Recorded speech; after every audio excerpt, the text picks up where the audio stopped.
Dans une période trouble. Et on rejoint l'équipe de 100% Nouvelles. 15h30, c'est le moment d'aller retrouver notre collègue Mario Dumont. Bon après-midi, Mario. Bonjour. Bon, évidemment, c'est l'itinérance qui retient beaucoup l'attention aujourd'hui.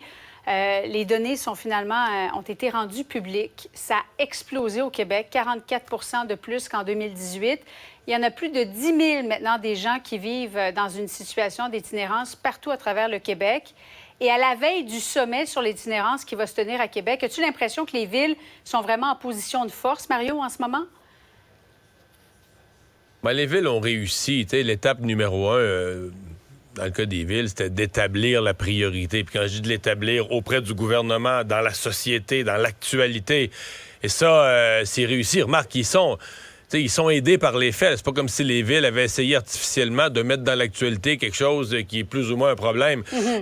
Hier, déjà, les villes avaient établi le sujet, l'itinérance. Déjà, ils nous avaient sensibilisés à Gatineau, Saint-Jean-sur-Richelieu, Granby.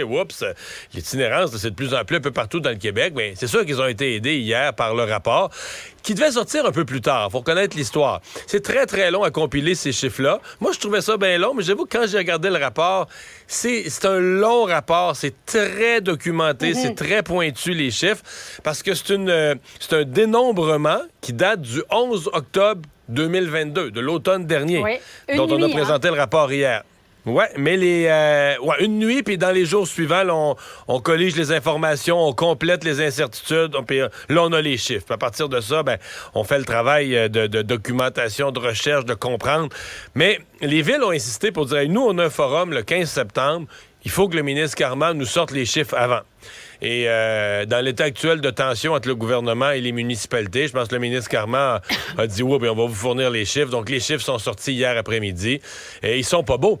Et sincèrement, Julie, si tu me le demandais aujourd'hui, je te dirais que le 10 000, c'est probablement plus que ça rendu en septembre 2023. C'était le portrait en octobre 2022. En tout cas, moi, ma perception, mon feeling, c'est que des campements avec des tentes, là, il y en a encore plus dans les villes petites et moyennes en région. Il y en a plus qu'avant. Montréal, en tout cas, c'est sûrement pas moins pire. Je pense que c'est pire que c'était. En tout cas, plus visible l'itinérance. Alors, j'ai pas l'impression que le 10 000, là, c'était parce que tu prends une espèce de portrait Polaroid là, d'une journée pour voir c'est quoi l'état, combien de personnes là, chaque soir couchent dans la rue. Mais à mon avis, c'est pire aujourd'hui que ça l'était à l'époque, là. Tu parlais de tension entre les villes et le gouvernement du Québec. On a l'impression qu'il y a deux versions, Mario. D'abord, le gouvernement qui affirme que l'argent est là, mais que les villes tardent en raison de la bureaucratie, que c'est long avant de pouvoir délivrer des permis. Et du côté des villes, autant Montréal, Québec, on entend du maire Bruno Marchand, de la mairesse Valérie Plante dire ceci. Les terrains sont achetés, ils ont été notariés, mais il n'y a pas assez d'argent pour construire. Il va falloir que les deux paliers arrêtent de s'envoyer la balle, non? Ouais, mais c'est parce que je pense qu'on parle pas toujours aussi de la même chose. Le ministre Carman, c'est comme si lui, il dit trouvez-moi des lieux, faites-en une place pour abriter des personnes sans abri, pour loger des personnes sans abri, puis moi, je vais vous fournir les budgets d'opération. Ils sont là, les budgets d'opération. Puis les villes disent, c'est pas si simple que ça, là. Dans le fond, on voudrait que les budgets servent peut-être à construire des lieux ou à en acheter. On parle pas toujours exactement de la même chose. Mais là, écoute, ils vont avoir l'occasion d'aligner leur flûte, là. Demain, tout le monde est ensemble. Le ministre Carman et... Je vais faire une prédiction. Oui. Mon expérience de la vie, c'est que les grosses chicanes entre des ministres, puis ça arrive quand elles sont pas prévues. Quand tu penses que tout va bien aller, puis là, ça accroche sur un point, puis bang, ça te pète d'en face. Mais à l'inverse, quand pendant une semaine, t'annonces, il y a des tensions, le ministre est attendu de pied ferme, c'est un peu l'inverse qui arrive. Je suis convaincu que les villes vont se dire, regarde, là, on l'a assez brassé, puis on va être constructif demain. Et de l'autre côté, d'après moi, le ministre Lionel Carman a dû travailler au cours des derniers jours pour dire hey, moi, je peux pas me présenter là les mains vides puis aller me faire ramasser. On a entendu M. Legault aujourd'hui dire dans la mise à jour économique, il y aura des mesures. Donc, j'ai l'impression qu'on va peut-être sortir demain dans une nouvelle harmonie, là. C'est souvent ça. Quand il y a les grosses tensions, ça fait que tout le monde se prépare autrement, puis t'en ressors dans une certaine harmonie. On verra, peut-être pas non plus, là. Mais je sens quand même que du côté du ministre Carman, on veut essayer de rebâtir les ponts avec les villes et de sortir au moins avec un esprit constructif, là, qu'on va travailler ensemble dans la résolution de ces problèmes-là. On attend imminemment une annonce du premier ministre Justin Trudeau concernant le logement à Ottawa qui veut stimuler la construction de logements locatifs et éliminer la TPS. Un bon coup du gouvernement Trudeau, Mario? C'est un gros geste.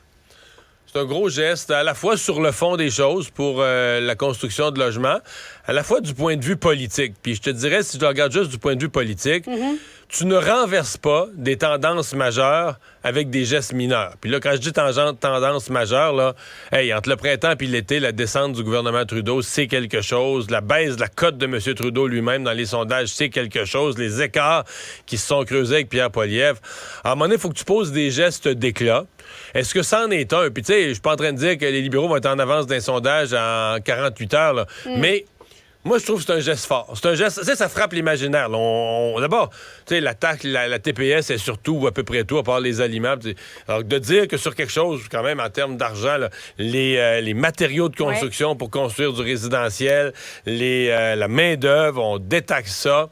Ça frappe l'imaginaire. Tout le monde comprend ça. Ça frappe l'imaginaire. C'est un geste majeur. Donc oui, je pense que c'est le genre de choses. Et d'abord, dans l'immédiat, à l'interne, je suis convaincu que dans le caucus de M. Trudeau, parce qu'il va je pense qu'il va faire l'annonce dans le cadre d'un discours à son caucus. Attends-toi là, à ce que les troupes qui sont arrivées hier matin avec les genoux qui se tapent ensemble, puis là, hier, ils se sont défoulés. Ils ont exprimé leurs insatisfactions. Ça leur a fait du bien. Ça a l'air qu'ils en sont sortis. Thérapie collective, ça fait du bien. Et là, aujourd'hui, une mesure majeure. Moi, je m'attends qu'on ressorte de là avec un caucus libéral qui va applaudir, crier comme dans un show rock. Là. Et peut-être que Québec songe à en faire autant. Notre collègue Olivier Ferron-Boissy s'est fait confirmer du bureau d'Éric Girard, Mario, qu'ils étudient actuellement la possibilité d'éliminer la TVQ sur la construction. Ça coûte 2 fois plus cher à Québec qu'à Ottawa. Hein? 10 Ben oui, c'est 10 plutôt que 5. Évidemment, le territoire est moins... Le montant total est moins grand, mais en toute proportion gardée, là, le Québec, c'est 10 donc... mais faut qu'il fasse quelque chose. Ça construit plus, là. C'est vrai. Oui. Bien, ça construit des condos chers, oui, il y en a toujours, là, mais des logements abordables. Les promoteurs n'avaient plus aucun intérêt à construire ça. Ça coûte tellement cher qu'ils étaient incapables de rentabiliser les coûts. Ils aimaient mieux payer l'amende que de construire des logements sociaux. Exact. Bon. C'est le grand échec, entre autres, de la mairesse Valérie Plante, là, qui a mis en place un système d'amende. Regarde, quand vous faites un projet, là, si vous ne construisez pas du logement abordable à travers ça, vous avez une amende à payer.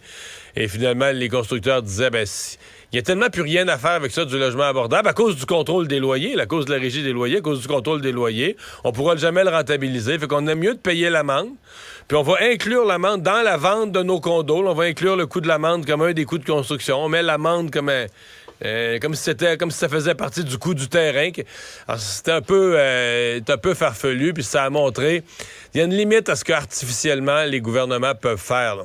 En tout cas, la journée risque de mieux se terminer pour les libéraux fédéraux qu'elle a commencé, Mario, parce que c'est un autre sondage, Abacus, qui est sorti. 41 pour le Parti conservateur du Canada, 26 pour les libéraux, 18 pour le NPD.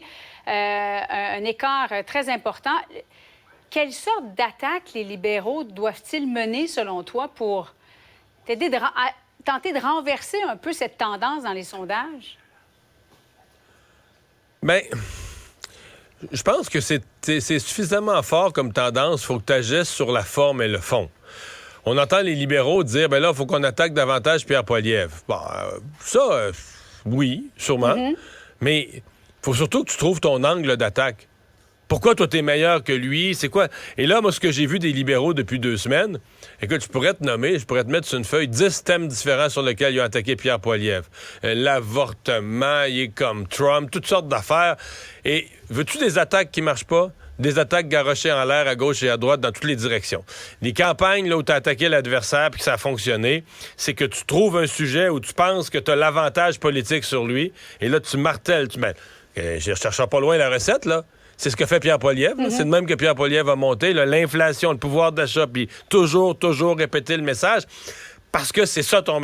Alors là, les libéraux, présentement, disent, oui, il faudrait attaquer plus Pierre Poilievre, mais ils semblent pas savoir sous quel angle attaquer, à part que de garocher là, toutes sortes de colibets, puis de...